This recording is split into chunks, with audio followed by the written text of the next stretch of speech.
Today we're going to read about Ida B. Wells, journalist and activist. 1862 to 1931. Ida was a natural-born activist.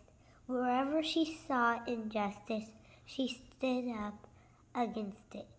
She was born a slave in Mississippi, but emancipation came to the South when she was still a child.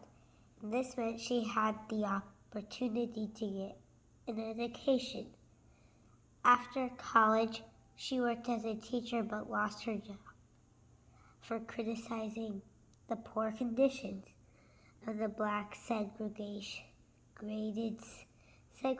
schools.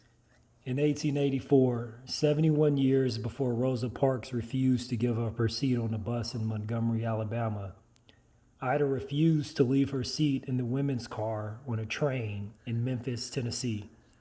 She had purchased a first-class ticket but was asked to leave and join the African American car.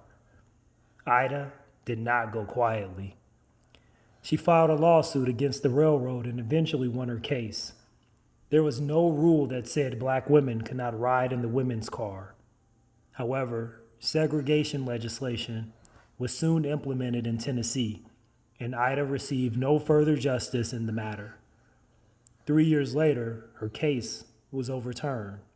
She took her frustrations and wrote an article in the newspaper under the name Lola, and later became known as Lola, Princess of the Press. Journalism became her outlet. She was the owner and editor of the Memphis Free Speech and Headline, and later the Free Speech.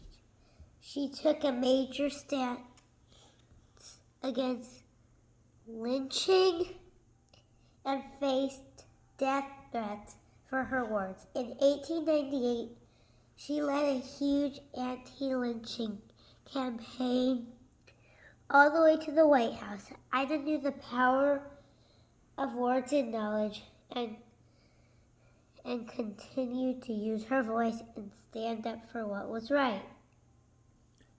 Ida B. Wells, journalist, activist. 1862 to 1931.